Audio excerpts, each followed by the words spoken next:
मी हा निकाल दिला नाही तर कदाचित मला त्या सरन्यायाधीश पदाला मुकावं लागणार आहे. घडलं तसंच मित्रांनो. दुसऱ्या दिवशी 4-1 मताने निर्णय दिला आणि जे 5वे न्यायाधीश होते त्यांचं नाव होतं हंसराज खन्ना. हंसराज खन्नानी इंदिरा गांधीच्या विरुद्ध निकाल देण्याचं धाडस केलं. मात्र दुसऱ्या दिवशी असं घडलं की जे 4 होते ते सगळे एका मागोमाग एक भारताचे सरन्यायाधीश झाले. मात्र हंसराज खन्नांना इंदिरा गांधींनी जाणीवपूर्वक टाळलं आणि ते मात्र कधीही सरन्यायाधीश होऊ शकले नाही. भारतामध्ये कधीकधी आपलं बोट चेपे धोरण असतं किंवा त्यावेळेस इतका टेरर होता, इतका धाकदपटश होता. काँग्रेसचे लोक असतील तर माफ करा, मी काय कोणत्याच पक्षाचा किंवा पक्षाविरुद्ध नाही, पण इंदिरा गांधींनी केलेल्या हुकुमाचा इतका दबदबा होता की भारतामध्ये या निर्णयाबद्दल कुठेही एक वाक्य पण वर्तमानपत्रात छापून आलं नाही. जेव्हा हजारो लोक तुम्ही आदेशाविना डांबून टाकलेले आहेत, गुन्ह्याविना डांबून टाकलेले आहेत, केवळ तुमचे मतं पटत नाहीत म्हणून डांबून टाकलेले आहेत, तरीही त्याची चौकशीची गरज नाही असा सांगणाऱ्या आदेशावर टीका करणारा एक साधं बोटभर कुठे लिहून आलं नव्हतं. हंसराज खन्नानी जी आपलं त्याग केलेला होता, लोकहितासाठी किंवा घटनेच्या संरक्षणासाठी जे बलिदान दिलेलं होतं, इतकी घटनात्मक सगळ्यात मोठी पोस्ट सोडलेली होती, त्यांच्याविषयी कोणी काही कुठं कौतुकाचा एक शब्दही काढला नव्हता. हे जरी झालं तरी त्याची दखल परदेशात घेतली गेली. न्यूयॉर्क टाइम्स नावाचं एक वर्तमानपत्र आहे जगातलं सगळ्यात प्रसिद्ध. त्या न्यूयॉर्क टाइम्समध्ये अर्धपान बातमी आलेली होती हंसराज खन्नाच्या विषयी आणि त्यात फार एक सुंदर वाक्य होतं. त्यांचा फोटो छापलेला होता आणि एक फार सुंदर वाक्य होतं, इंग्लिशमधलं वाक्य होतं, ते मराठीत सांगतो. ते असं म्हणतात, न्यूयॉर्क टाइम्स असं म्हणतं तेव्हा की जर भारतामध्ये पुन्हा कदाचित लोकशाही आलीच, म्हणजे इंदिरा गांधी जगात लोकशाही नाही असं जगभर ठरलेलं होतं, जर यदा कदाचित भारतामध्ये पुन्हा लोकशाही आलीच आणि जर का लोकशाहीचं मंदिर बांधलं गेलं तर त्यात त्या हंसराज खन्नाचा पुतळा बसवायला पाहिजे असं वर्णन तिथं केलेलं होतं. म्हणजे थोडक्यात आपल्याकडे कधी न्यायाधीश आणि संसद आणि शासन हे समविचारी असतात काय, आणि कधीकधी ते जर का 2 टोकाचे झाले तर हायकोर्ट जजला तुरुंगात टाका असाही आदेश देता येऊ शकतो काय. ह्या 2 प्रकारच्या टोकांच्या मध्ये आपल्या आजच्या विवेचनाचा भाग असणार आहे. या दृष्टीनं आपण आजच्या मुख्य आपल्या विषयाकडे येऊया. आपणा सर्वांना ज्ञात आहे की आपण भारतानं शेकडो वर्ष पारतंत्र्य भोगलं. पारतंत्र्य भोगल्यानंतर आजचे जे क्रांतीवीर आहेत, अशा अनेक क्रांतीवीरांनी 1857 साली स्वातंत्र्याची लढाई पुकारली. शेकडो लोकांनी बलिदान दिलं, घर सोडले, तुरुंगात डांबले गेले, प्रसंगी परदेशात डांबले गेले आणि इंग्लिश सरकारच्या वरती मोठा दबाव निर्माण झाला. अरे आता ह्यांना स्वातंत्र्य दिलं पाहिजे. स्वातंत्र्य देण्याची प्रक्रिया ही 1857 आणि 1858 सालापासून सुरू झाली. मात्र ब्रिटिशांना ते द्यायचं तर होतंच, पण एकदम द्यायचं नव्हतं, हळूहळू द्यायचं होतं किंवा प्रयत्न करत होते की आणखी 100 वर्षे लांबवता येईल काय. पण आपल्या स्वातंत्र्यवीरांचा इतका रेटा होता की ब्रिटिशांना ते लांबवता येणं शक्य नव्हतं. आणि मग त्यांनी ठरवलं की आपण ह्यांना स्वातंत्र्य देऊन टाकूया. पण स्वातंत्र्य द्यायचं म्हणजे काय करायचं? एका दिवसात सांगायचं का, हे बघा आम्ही बोटीत बसलो आणि चाललो, उद्यापासून तुम्ही तुमचं बघा? इतकं सोपं नव्हतं. हा कारभार चालवण्यासाठी, भारताचा कारभार चालवण्यासाठी काहीतरी यंत्रणा निर्माण करायला हवी होती. आणि ती यंत्रणा निर्माण करायची तर ती कोणी यंत्रणा निर्माण करायची? आणि मग भारतीय लोकांनी मागणी सुरू केली. भारतीय लोकांनी मागणी सुरू केली की आम्ही आमच्यासाठी अशी भारताची राज्यघटना तयार करू, आम्हालाच आमची राज्यघटना करू देत. आणि 1934 साली मनवेंद्र राव या एका कम्युनिस्ट लीडरनं मागणी केली. ते पहिले लीडर होते. त्यांनी मागणी केली की भारताच्या राज्यघटना रचनेसाठी आम्हालाच आमची राज्यघटना करू द्या, त्यासाठी घटना समितीची स्थापना करूया. आणि घटना समितीची स्थापना करण्यासाठी शेवटी 1946 साली ब्रिटिश पार्लमेंटनं मान्यता दिली. त्याला क्रिप्स मिशन असं म्हणतात.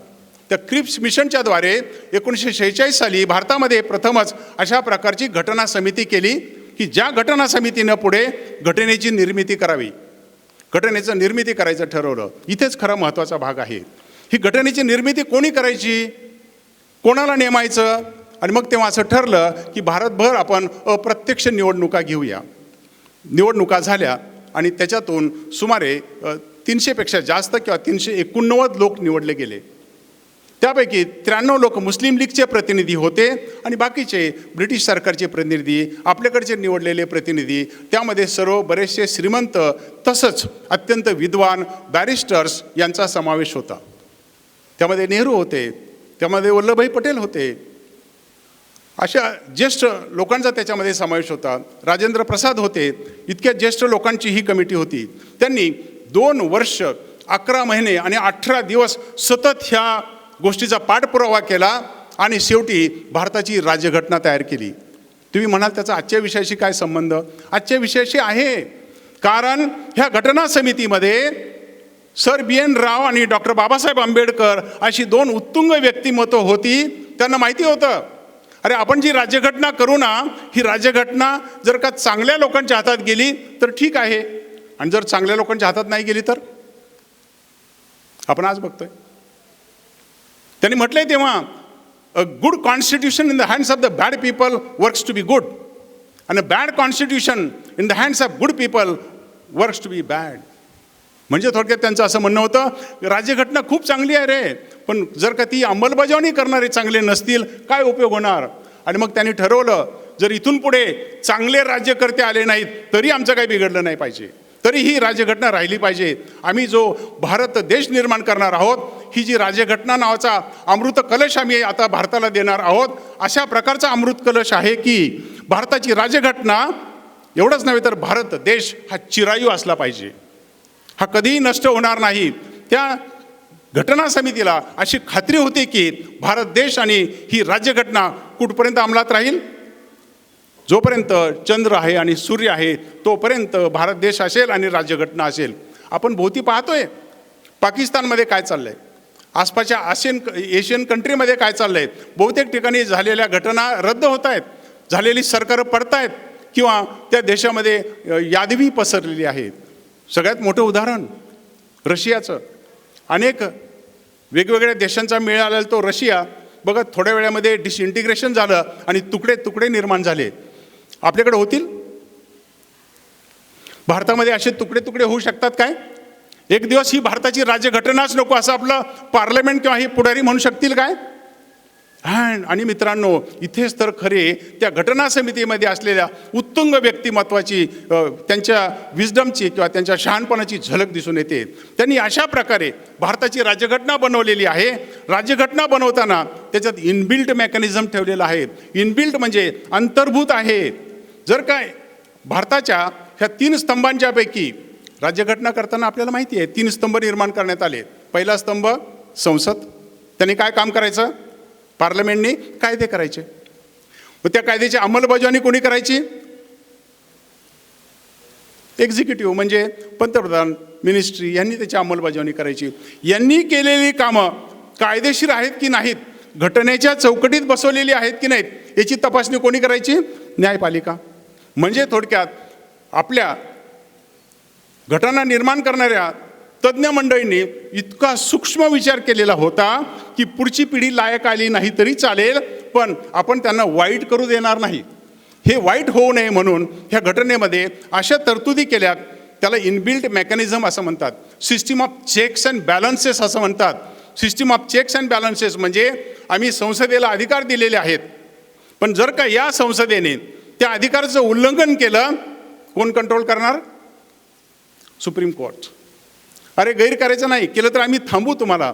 उद्या सुप्रीम कोर्ट गैर वागायला लागलं तर, सुप्रीम कोर्टाने चुकीचं काम करायला लागलं तर, न्यायाधीश जर का आमचे चुकले तर पुन्हा पार्लमेंट त्याला कंट्रोल करू शकतं. त्याचं एक छोटंसं उदाहरण तुम्हाला सांगतो. जर का भारतीय संसदेने आपल्याला माहिती आहे 545 खासदार असतात लोकसभेत, परत राज्यसभेचे 250 असतात, म्हणजे झाले 750च्या आसपास. 750 एका बाजूला असतील, एकाच पक्षाचे उदाहरणार्थ 750 खासदार निवडून आले आणि त्यांनी काहीतरी कायदा